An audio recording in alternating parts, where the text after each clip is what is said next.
we hope and we believe, and I think we see also, that religion can motivate people to really work for peace, for a better world, for justice and care for others. We also know from our history in the World Council of Churches that we can have a role to contribute to find solutions, building bridges, crossing rivers we might not think we were able to cross, find new entry points to difficult relationships. Unfortunately, we know that religion can also motivate to division and even conflict, even violence. So the WCC was founded just after the Second World War and contributed in the reconstruction of Europe. Tell me a little bit about this. Yeah, we had 2 world wars in the last century that broke down the great optimism of what we as humanity were able to do, and also what we as people of faith or Christians could do in this world. Actually, the Second World War was a fight to a large extent between Christians of Europe. So the churches agreed that nevermore we should find ourselves being part of a conflict in that sense, but we should also be not just looking at and saying, this is politics, this is not our business. Churches should actively, proactively be providing another type of relationship, another type of dignity and right to human beings, but also really an agenda for peace. And since then, I would say the World Council of Churches, with its member churches, have become peacemakers. We know that peace is something very fragile. It's much easier to make war, but it's also the hard work, and it's a holy work, we believe. On that point, you just recently returned from North Korea. Tell me a little bit about the trip. Yeah, the World Council of Churches have had a relationship to North Korea for 3-4 decades.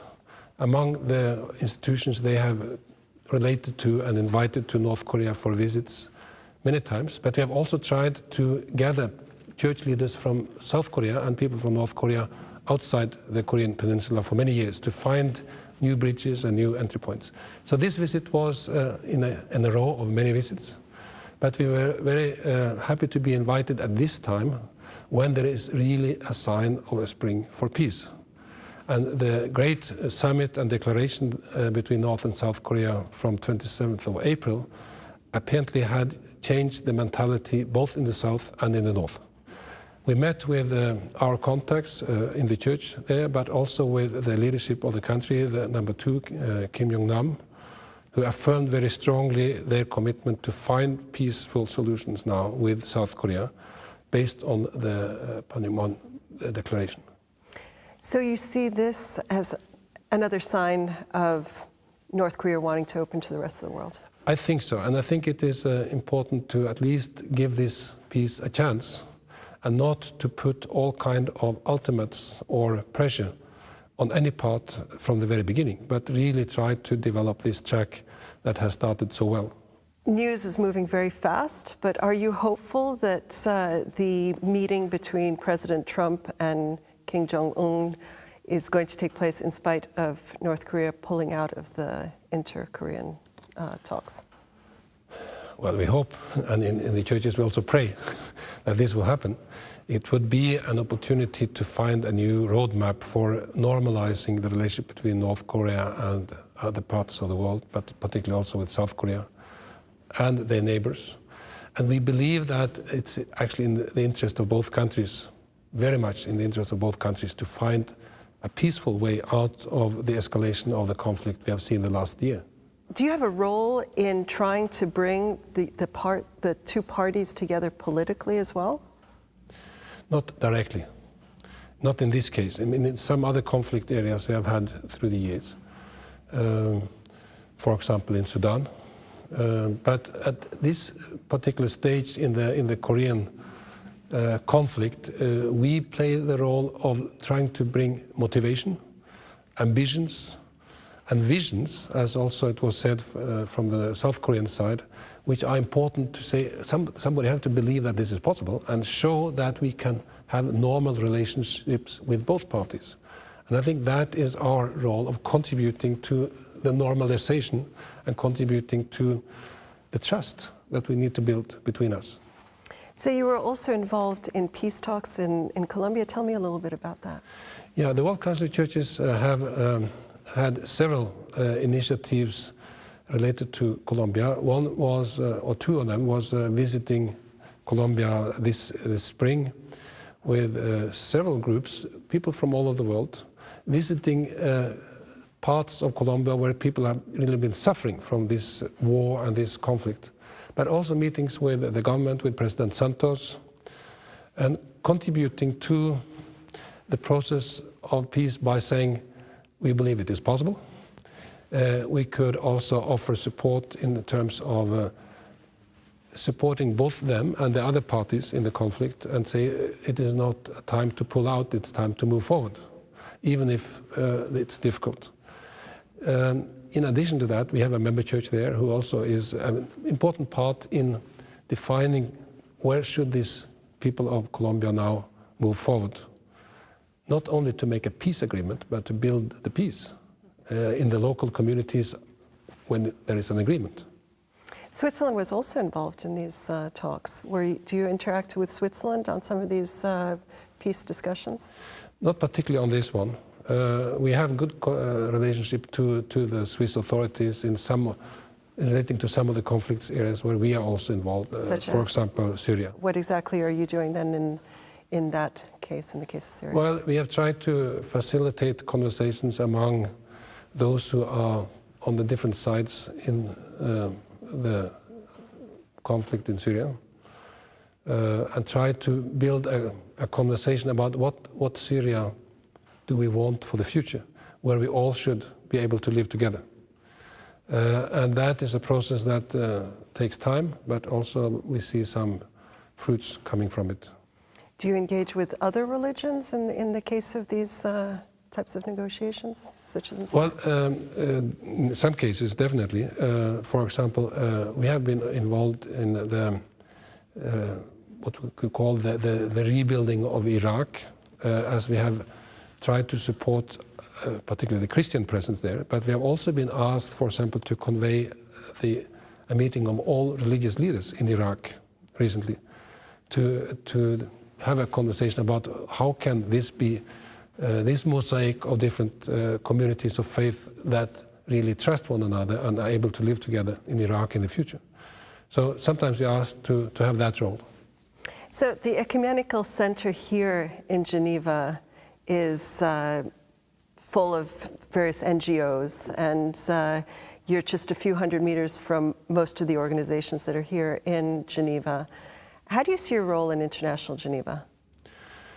Well, we are very grateful that we were from the beginning placed here and that we were offered a space and we got this opportunity to have an ecumenical center, as we call it, together with sister organizations, and some of them are also church-based organizations. Some of them are other NGOs. We have also, for example, the last year enjoyed to celebrate the Nobel Peace Prize together with ICANN, who is also having their office here, which is a campaign where the WCC is also actively participating.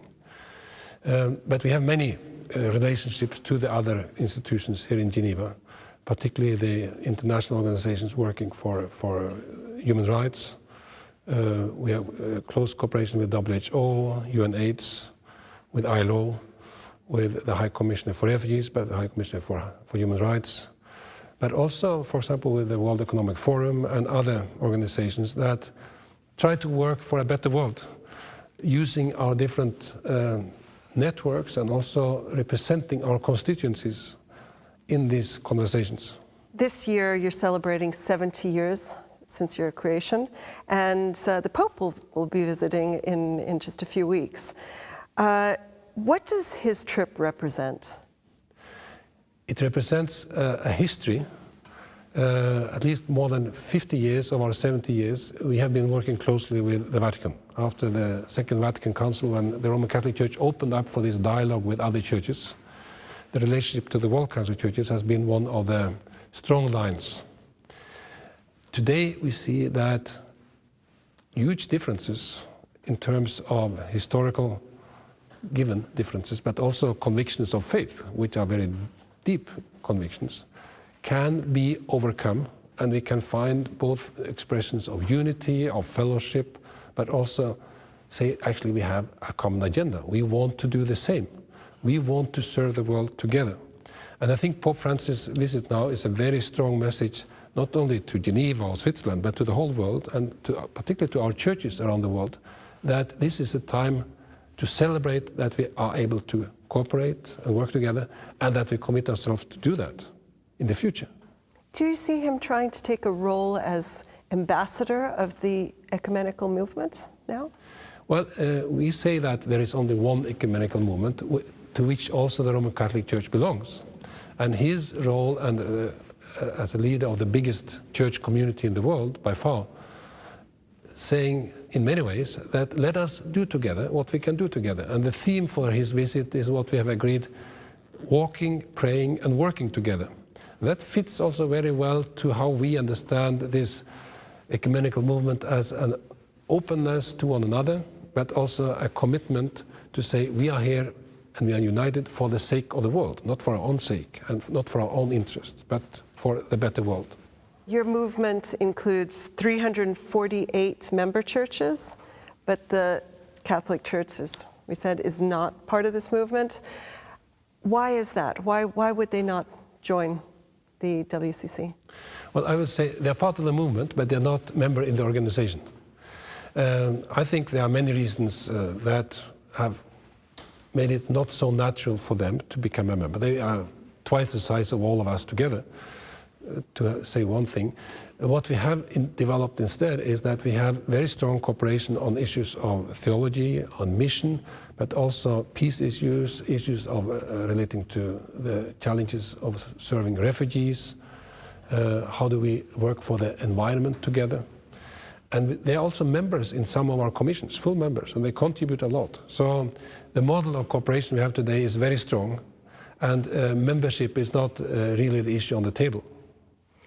And are there perhaps differences also on certain issues that may keep the Catholic Church from joining the WCC? Yeah, maybe and maybe not. I mean, our own constituency is also very diverse. We have almost all the Orthodox churches, we have almost all the mainline Protestant churches, and there are still differences between these church families that are still an obstacle for a full fellowship, sharing the Eucharist together. And that is also, in a way, the case vis-à-vis Protestants and Catholics. So some of the challenges we have inside, we also would have in relationship to the Roman Catholic Church. What we have found is that one obstacle is not closing the doors. And this is also the fact now vis-à-vis the Roman Catholic Church. And we are very grateful that Pope Francis come and say, actually what we do as the World Council of Churches is of great value also for them. So how do you see the role of the WCC going forward? I see that in this time, as it was 70 years ago, somebody needs to have a strong, committed agenda for peace, for building unity across differences, across, I would say, all kind of human-made discrimination, exclusion, conflict. It is possible. And we can do it by being churches around the world connected, but also committed to work in all kinds of contexts together with other people of faith, with people of no faith, and governmental institutions and others to say, actually, we are committed and we can make a contribution. We have enormous tools for communication today, and they can be used for bad and for good. And we believe that communication is also for us a way to share our commitment, but also to share the stories of suffering, of solidarity. This is a time to move forward in a time that is maybe falling a little bit more apart than we have seen for many years, polarized, even polarized by use of religion. So we think there is a great task for us to do in the years to come.